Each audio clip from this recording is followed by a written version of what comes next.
Hello and welcome to What Did I Miss, where today I'm looking forward to the third season of Star Trek Discovery while going over some popular theories as well as giving you my own. First, let me know in the comments what you think is going to happen this season and what you want to see on Discovery. After 18 months of waiting, there has been plenty of time to look at what happened on the show, look over the trailers, and comb through other Star Trek shows to see if we can discover what happened to the Federation in the 900 or so years since we last saw it in the show Picard. Before I get into it, please hit that like button, and if this is your first time here, please also consider hitting the subscribe button, as I will be reviewing each episode of Discovery weekly once they begin. But here I will catch you up on where we left the crew at the end of last season, what has been shown in the trailers, and go over some of the rumors and theories that have been floating around the web. This is What Did I Miss? That's more your specialty.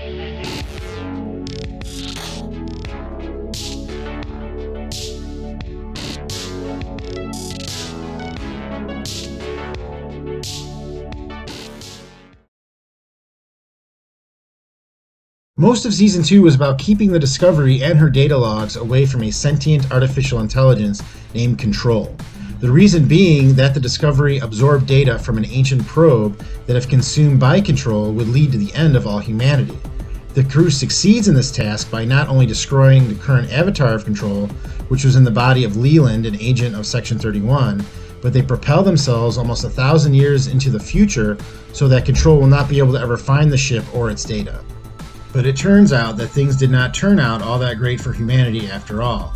From the trailers, we see that Discovery has crashed into a planet and that Michael Burnham has landed at a different place or time. We get a few shots of her by herself in what looks like a shuttle that show her hair growing, which would seem to imply a passage of time.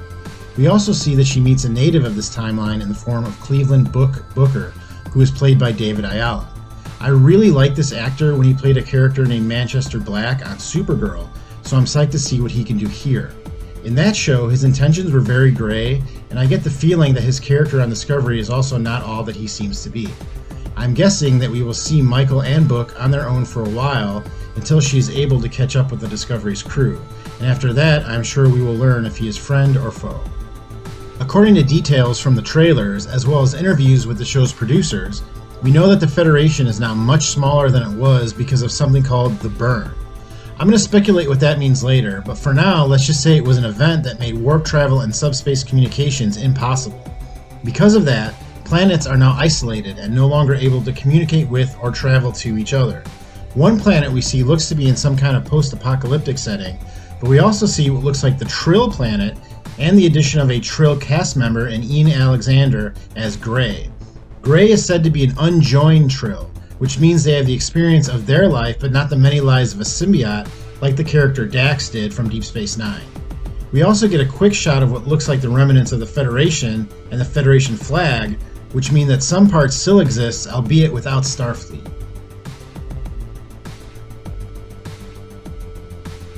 So this theory has kind of been built up by that section of Star Trek fans that do not particularly care for Discovery or new Star Trek properties as a whole.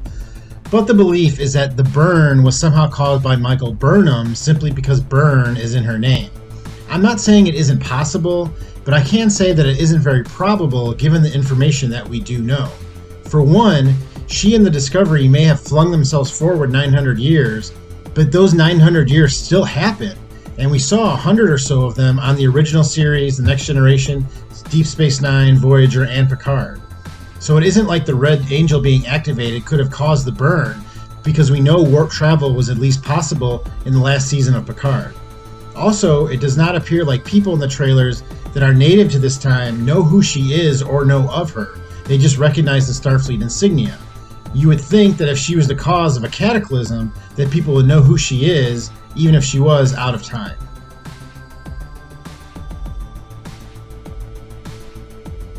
Another theory is that the hints of the plotline for this season were laid out in an episode of the 7th season of The Next Generation named Force of Nature. The episode itself was an allegory of global warming and climate change, in which it is found that a portion of space has been damaged by ships using warp technology through it and is now unstable. Because of that instability, warp travel is no longer possible through that region of space. This theory does have some legs, but there are a few things we know that also make this one improbable. For one, Again, we saw ships on Deep Space Nine, Voyager, and Picard that are still warp capable. And there was even a new Enterprise built since this episode of TNG that had warp drive.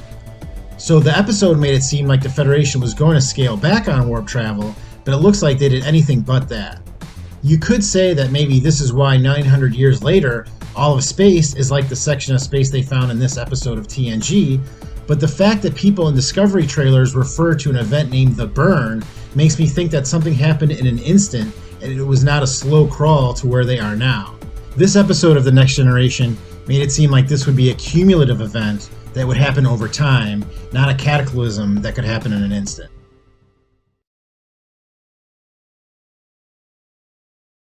This theory is the one that I think is probably closest to the truth if they are going with an established story piece. If you have not seen the Voyager 4th season episode The Omega Directive, it is about the crew suddenly coming across an explosion in space that knocks out their warp drive. This triggers an automatic response from the ship, and later, Captain Janeway reveals the existence of something called an Omega molecule that is the most powerful substance ever recorded. The Federation at the time had deemed it too volatile to even study and made its known existence classified to the point that the Directive superseded General Order 1, which is commonly known as the Prime Directive. The only reason the ship was made aware of it was because Voyager was the only ship within 50,000 light years of the Federation. 7 of 9 revealed that the Borg also coveted the Omega molecule, as they saw it as perfection and wished to assimilate its power. In the end, they are able to destroy the Omega molecule they find, but it also destroys subspace in that area. There are a few things we know about Season 3 of Discovery that may tie back to this theory. For one, in this episode, it is revealed from 7 that a species the Borg assimilated referred to the Omega molecule explosion as something that could burn the sky. Also, it is revealed that if enough Omega molecules did explode, it would destabilize subspace, which would make warp drive and subspace communication impossible, which is almost exactly what we are being told is the current state of the universe. Finally, and this one may be nothing, but I just noticed it while looking at one of my Lower Decks videos, that you could actually see the Omega symbol on the hull of the California-class ships on the show, which is what the Cerritos is. Could the producers of Lower Decks be giving us a clue as to the 3rd season of Discovery?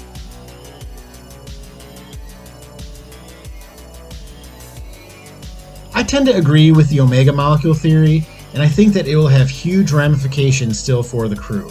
Mainly because the Discovery may now be the only ship with spacefaring capability due to its spore drive. Because of this, they will be highly sought after by people wanting to exploit the technology, as well as people who wish to bring peace back to the universe. From the trailers, it looks like whatever planets they are on are in a post-apocalyptic dystopia due to the burn, and we see many familiar races like Andorians, Cardassians, and Illurians in the trailer. Besides just looking at last season of Discovery though, we may have some hints as to what happens from a short trek that came out after the 1st season named Calypso.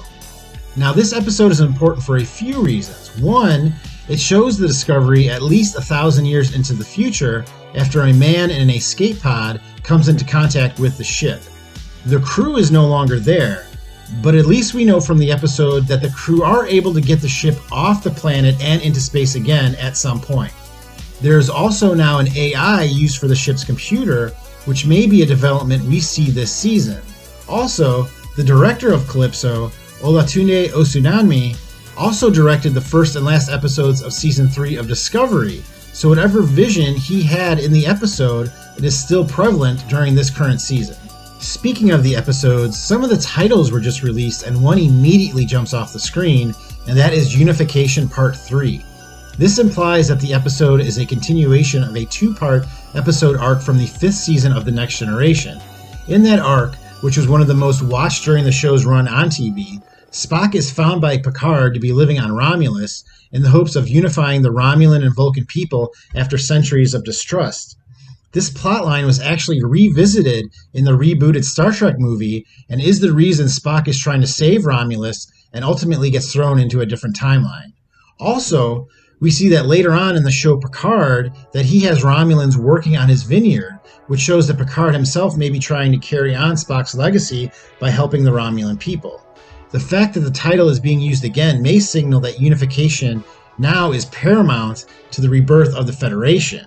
It is my belief that Burnham will learn about her brother's entire history within this episode or right before it, and use that as motivation to continue his work to unify the universe as a whole. But you let me know in the comments, what did I miss? Do you have any theories about what will happen this year? I would love to hear them. Remember to hit that like button, subscribe, and hit the notifications button so you know when my weekly videos come out, and I will see you next time on What Did I Miss?